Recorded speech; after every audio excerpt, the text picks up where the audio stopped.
आप देख रहे हैं सिटीजन वाइज। मैं हूं शब। सिटीजन वाइज में वक्त हो चुका है दिन भर की तमाम खबरों पर नजर डालने का। तो आइए देखते हैं क्या है आज की खबरों। कैराना से पहली बार सांसद बनी इकरा हसन गुरुवार को किसानों के बीच पहुंची।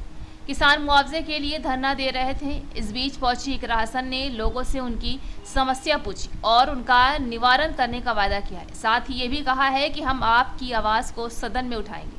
आपको बता दें कि कैराना एमपी इकरा हसन ने धरना दे रहे किसानों से मुलाकात की है, जहां मुआवजा दिलाने का वायदा भी किया है। इसको लेकर वो क्या बोली हैं, देखिए इस वीडियो में।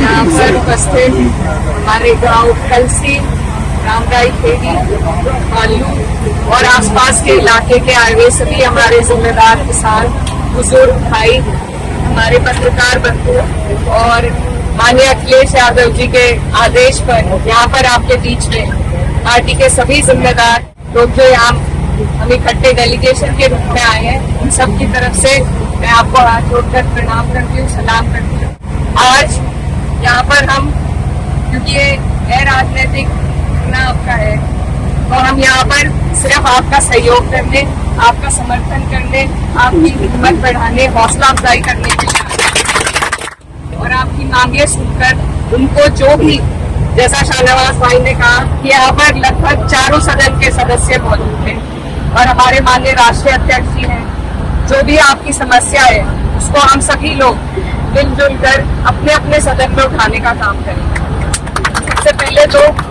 मैं आप सभी का धन्यवाद देना चाहती हूँ और आपकी हिम्मत को सलाम करना चाहती हूँ कि आप लोग यहाँ अपनी ही जमीन के लिए किस तरीके से आपको हटाया गया और आज आपको मुआवजा भी नहीं मिल रहा है, आपको लड़ाई लड़नी पड़ रही है। ये बहुत अफसोस की बात है। हम लोग लगातार अपने जिले में भी यही जो हाईवे है, कल जो शामली के कुछ किसान हैं उनसे भी मैं मिली थी, वहाँ पर सर्कल रेट की समस्या। मैं तहसीलदार साहब को कहना चाहती हूँ, क्योंकि ये प्रशासन की तरफ से आए हैं, तो इन्हें मैं बताना चाहती हूँ कि अगर आप किसान की पीड़ा को समझेंगे तो इनका पालन पोषण सिर्फ जमीन के माध्यम से हो पाता है। 14 दिन का पेमेंट नीले नहीं टाइम पर कर पाती है। सरकार को सिर्फ 2-3 चीजें ऐसी करनी है जिससे हमारे किसानों का भला हो सके, और ये जो सरकार है इसके पास कमी किसी चीज की है। ये बड़े बड़े हाईवे बनाने के लिए इनके पास पैसे हैं, जो उद्योगपति है उनके 60-60 लाख करोड़ इनका कर्जा माफ करने के लिए इनके पास पैसे हैं, लेकिन आपके लिए ये सरकार कुछ करना नहीं चाहती है। तो ये इनकी नीयत में दोष है और इसको हमें समझना जरूरी है। वैसे तो मैं आप सबको भी धन्यवाद देना चाहती हूँ कि सहारनपुर मंडल में आपने इस सरकार को हराने का काम किया, इसके लिए आप सबका धन्यवाद। और अब जरूरत यही है, ये वैसे राजनीतिक करना है, लेकिन राजनीति हर जगह आ जाती है, इसलिए राजनीति को समझना भी बेहद जरूरी है। क्योंकि विचारधारा जो जिस पार्टी की है, ये जो हमारे ऊपर काबिज है पार्टी, ये कभी भी किसान हित की बात नहीं करती। हमेशा हमें आपस में उलझाकर इन्होंने सत्ता कब्जाई है। आज हमने इन्हें अपने मंडल से दूर किया है। अब यही कोशिश है कि जो कसर रह गई है उसे हमें आगे हटाना पड़ेगा, तभी हमारा और आपका भला हो पाएगा। तो मेरी आप सबसे भी ये मेरा अनुरोध है कि आप लोग इस धरने को, भारतीय किसान यूनियन का यहाँ पर जो सक्रिय ये धरना चल रहा है, हमारे जिले में बहुत सक्रिय है भारतीय किसान यूनियन, और आज मुझे बहुत खुशी हुई कि मेरे पिताजी शामली जिले में पहले ब्लॉक अध्यक्ष थे भारतीय किसान यूनियन के। तो हमारा सहयोग हमेशा आपके साथ है। हम सब किसान के घरों से आते हैं, आपकी पीड़ा को समझते हैं, और अगर किसान को, जैसा तहसीलदार बता रहे हैं कि आपको जमीन के बदले जमीन देने का जो इनका उपाय है, मुझे नहीं लगता ये लॉजिकल है। क्योंकि एक गांव के लोगों को जब आप दूसरे गांव में भेजेंगे, वहां पर कब्जा करने के लिए जमीन पर उन्हें अनुमति देंगे, तो लाजमी बात है कि वहां पर झगड़े होंगे।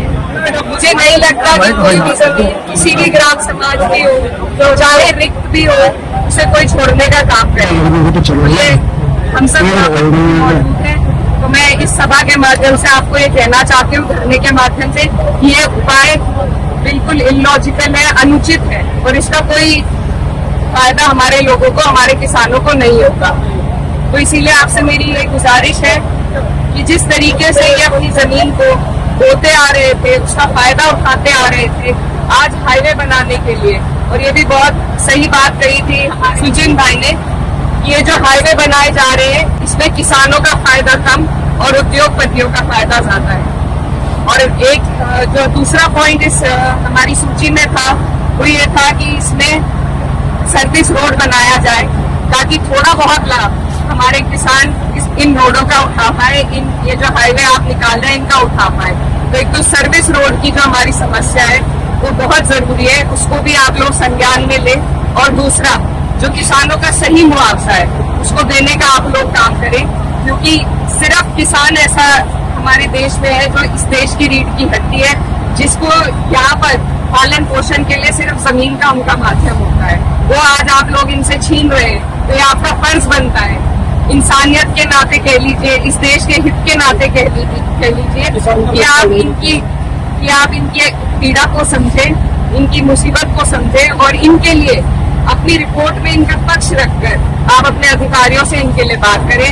और आप सबके बीच में, क्योंकि मैं खुद एक किसान की बेटी हूँ और यहाँ पर सभी लोग किसान परिवार से आते हैं, तो मैं आपको आश्वासन देना चाहती हूँ कि आपकी ये जो समस्या है इसको हम संसद में, लोकसभा में भी, राज्यसभा में भी, विधानसभा में भी, विधान परिषद में भी हर जगह उठाने का काम करेंगे। और आपकी लड़ाई में आप अकेले नहीं हैं। हमारी पार्टी, हमारे माननीय राष्ट्रीय अध्यक्ष जी और आपके जिले के जितने भी जिम्मेदार लोग यहाँ पर मौजूद हैं वो तन मन धन से आपके साथ है। जितना लंबा आप ये धरना चलाना चाहेंगे, जितनी आपको हमारी इसमें उपलब्धि चाहिए, कि हम सब आपके लिए तैयार हैं और आपकी इस पीड़ा में आपके साथ हैं। आपकी आवाज उठाने का काम मैंने पहले भी कहा है कि जब जब संसद में कैराना का नाम उठे तो मैं चाहती हूँ कि साथ साथ किसानों की समस्या का भी वहाँ पर मुद्दा उठे। तो इसके लिए आपने मुझे चुना है और मैं यकीन दिलाना चाहती हूँ कि आपकी इस समस्या को हम जरूर उठाने का काम करेंगे। तो थी आज की अहम खबर। ताज़ा खबरों के अपडेट के लिए जुड़े रहिए हमारे साथ सिटीजन वाइस पर। हमारे चैनल को लाइक, शेयर और सब्सक्राइब करना ना भूलें।